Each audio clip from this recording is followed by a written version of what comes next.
Tumutugtog ang malamyos na tunog ng kalikasan, huni ng ibon, ihip ng hangin at makikita ang nayon ng binalunan.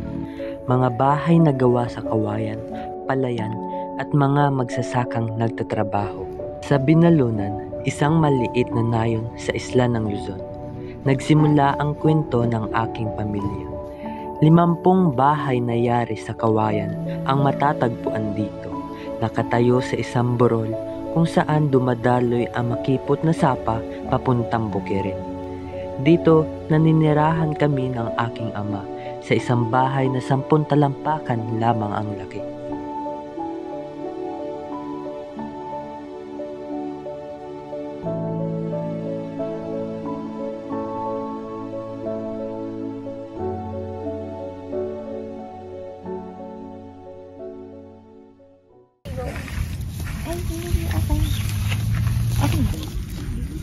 May nabalitaan ako nga doon sa kabilang baryo.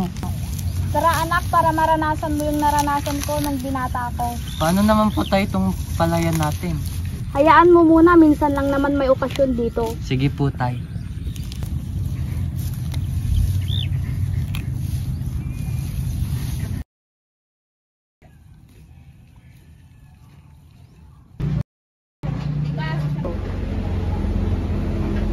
Anak, nakahanda ka na ba sa pupuntahan natin? Patapos na po tay. Alam mo bang ganyan na ganyan ako nung binata ko? Talaga po tay? Oo anak.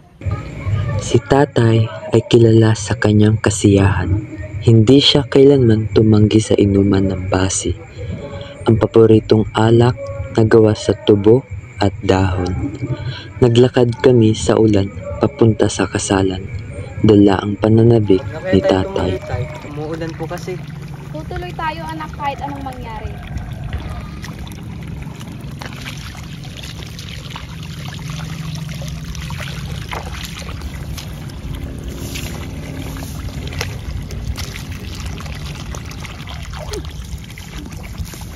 Masigla ang eksena. Ang kasalan ay puno ng sumasayaw at nagkakatuwa ang tao. Ang musikero ay halatang pagod na, ngunit tuloy ang pagtugtog.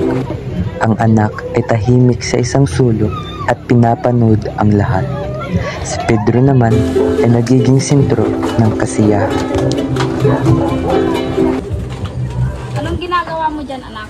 Hindi po kasi tayo marunong sumayaw. Gusto mo bang pagtawanan ka ng ibang tao na mas magaling yung pinsan mo si Pedro? Natatakot po ako tayo. Puro sumayaw.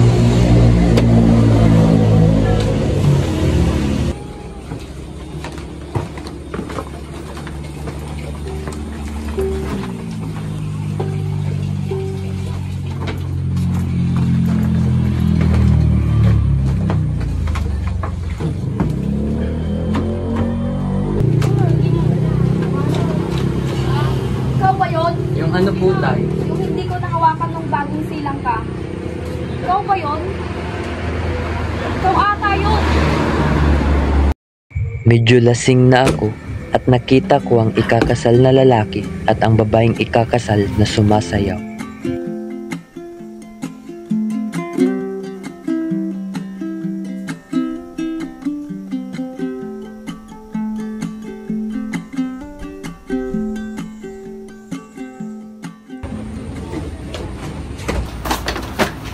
Hindi pa kitang makausap. Teka lang, may nakalimutan ako sa bahay. Pwede mo ba akong samahan? Oo naman.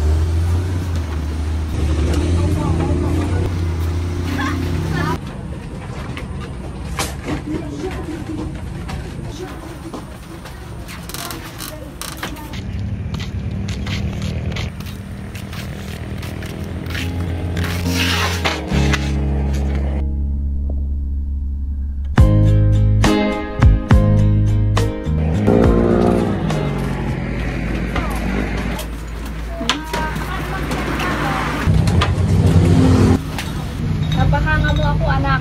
Bakit naman po tayo? Wala naman pa akong ginagawa. Ganyan ako nakakagbata ng babae. Wala po akong alam sa sinasabi niyo tayo. Tingnan natin.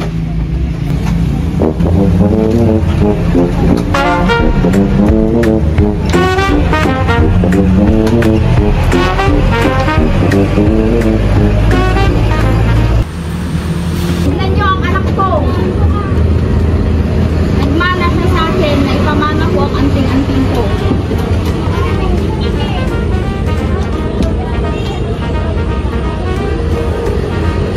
Hindi ba nung kabataan ko maraming babaeng nagpagusto sa akin?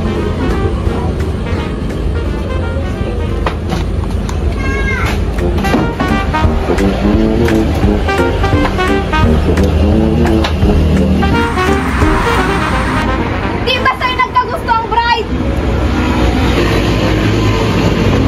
Tigil ka na nga! Wala si tatay!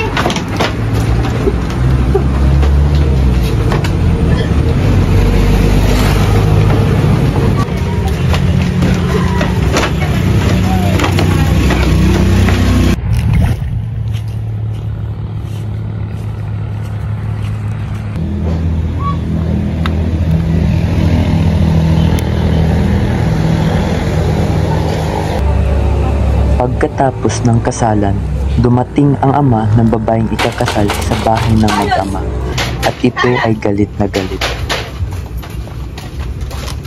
Ano po yun? Tingnan mo! Tingnan mo yung nangyari sa anak ko. Hindi na tinuloy ng lalaki yung kasal. Sa kagagawan mo, papakasal kita sa anak ko. Papakasal ka namin sa anak namin. Malalaman mo ang desisyon ko sa 3 araw mula ngayon.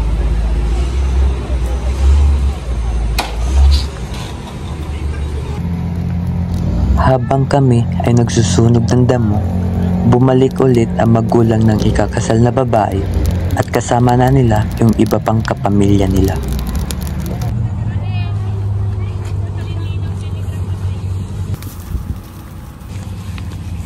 Bakit walang dumating na decision sa amin?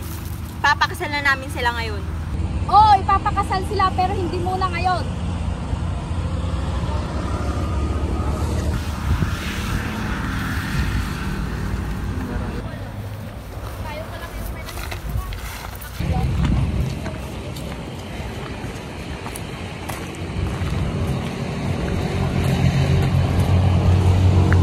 Binigay niya ang nag-iisang baka nila para patunayan na sang-ayon sila.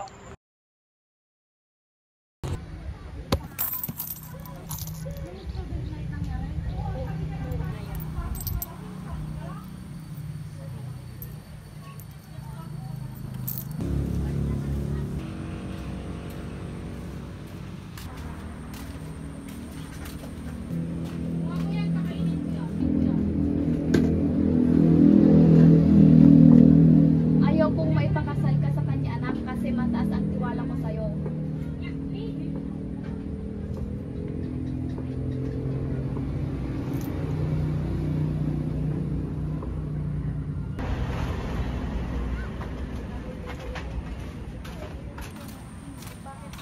Pumunta kami sa bayan kasi doon nakatira ang aking ina at ang kapatid kong babae.